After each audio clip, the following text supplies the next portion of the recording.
Want to pass a military selection? Well, let's break it down. Let's get into this. Coming from a guy, I've passed United States Navy SEAL training and French Foreign Legion training and selection. I know a little bit about passing selections. Now, let's just assume you're at the point where you've gone through MAPS or whatever pre-selection process, paperwork, administrative, preliminary medical screenings, all that stuff is done. And you have a contract and you're shipping out, or you're walking into a military selection pipeline. If it's an elite organization with some reputation behind it, you're going to need to be all fucking in. There's no doubt about it. If you have a girlfriend, say goodbye. If you have a family, you're not going to see them for a little while. You have to be so vested in what you're doing that you can't be diverted. Death is a better option than not passing. You can't imagine a world where you don't pass. Let's assume also that you've prepared well physically. You don't need to be taking cold showers to pass buds, none of that. But you should be in extremely good physical condition. I suggest getting with a group or somebody outside of yourself that knows what the fuck they're doing to train you properly. You need to be in extremely good physical running shape, and you need to be able to swim. And we're talking about SEAL selection pipelines specifically now. But all selection pipelines, you got to be able to run. Me, I'm a terrible runner, or I should say, I'm the line of passing. I passed almost all my runs and buds by 10 seconds, and I had trained my ass off with a group in San Diego of guys that was funneled through a formal organization that would prepare guys to go into the NSW special programs. SEAL, SWIC, diver. It's difficult to push yourself that hard if you're not from that world. I was a football player and a lacrosse player. Pushing myself that hard endurance-wise is really challenging to do. You need some fucking peer pressure, the good kind. I was throwing up every day. I had to. I knew I had to. There has to be something that calls you to do this. You can't just want to tell hot chicks you're a SEAL. You're never going to make it. The numbers just don't stack in your favor. Now we'll break it down here. We'll separate the two. Navy SEAL selection, French Foreign Legion selection. These are two different fucking animals. They're apples and oranges. Walking into the SEAL selection pipeline, the attrition rate is massive. I mean, you're starting from a pool of about, let's call it 10,000 guys that actually walk into the recruiting office and say they want to be a SEAL. That's going to get weeded out by the end of boot camp to about 1,000 guys that actually pass the medical screenings, all the stuff, the physical entry tests, everything. Oh, you can't see the color fucking magenta or some weird shit that you don't have control over, because that's the real fear. Your fear going in, you should be so terrified of the things that you can't control, not so much that it's crippling or stops you from even trying, but you should be more worried about those things because they're exactly that. They're not in your control. You have so many things that aren't in your control that get prepared for the things that you do have control of. You know you're going to need to be in good shape. You know you're going to need to be mentally tough. The mental toughness side is very difficult to train for in the civilian world, especially if you're younger. It's like getting prepared to get kicked in the nuts. It just happens and you deal with it.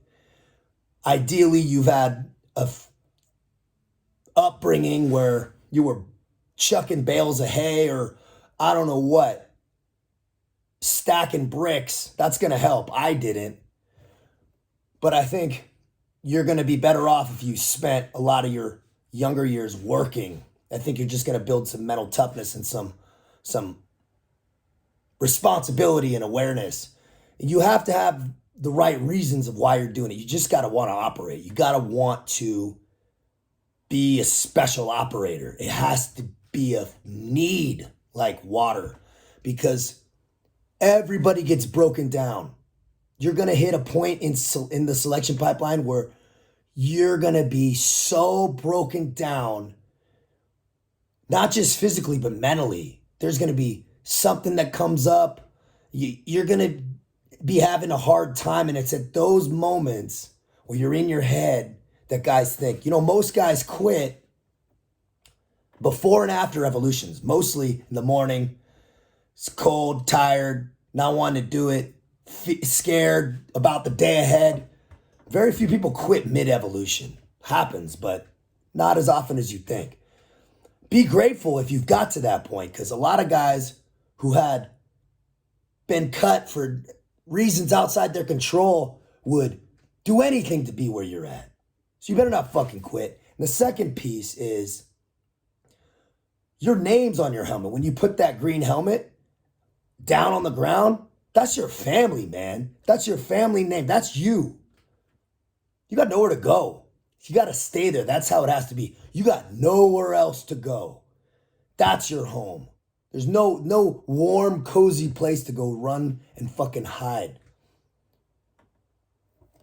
Going into evolutions and being terrified of failure, that's also you need that.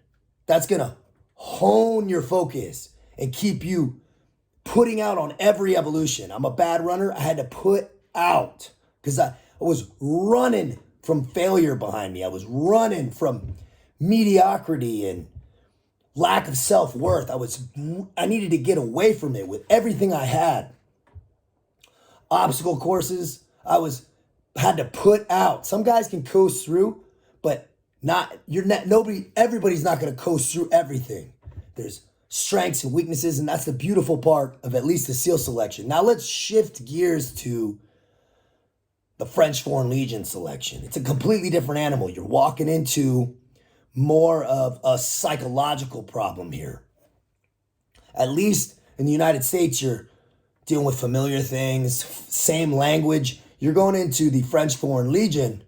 You're going to be knocking on a door. There's no formal process. A guy who's speaking a different language than you with a Russian accent is going to open the door with a gun, and you're going to hand him your passport, and you're not going to see that passport for another 3 years. You're not leaving France unless you're deploying with a fake name and a fake French passport.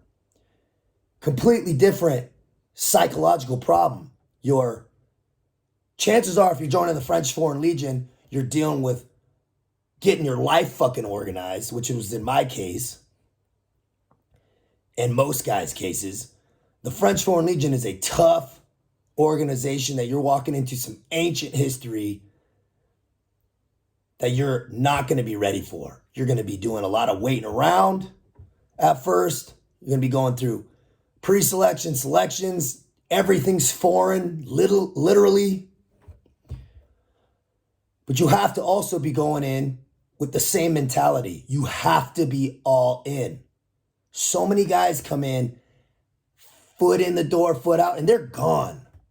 If they pass selection and they pass all the entrance exams, psychological evaluations, medical screenings, they pass all that, and they actually get to a regiment, those guys are still deserting after 2 years because it doesn't stop once you pass selection. In the French Foreign Legion, it's that psychological feeling of isolation lasts for your whole duration of your contract, 5 years minimum. You're going to deploy. You're going to be under the thumb of the monster that is the French Foreign Legion. This is where I'm at right now. I'm at the Mountain Regiment. This is where I stay. This is what regiment I'm assigned to and have been for 4 years. So it comes down to really one thing overall. You want to pass a military selection, I don't care what it is, you have got to be all in. There's no, I miss my girlfriend, I miss my family, my fucking cat. No, bro, you're all in. The only other option is death and being exiled. That has to be the corner that you've painted yourself in, because that's going to be your power when you're fucking painted into a corner and your back's against the wall. That's what's going to get you through. Be smart, man. Out here.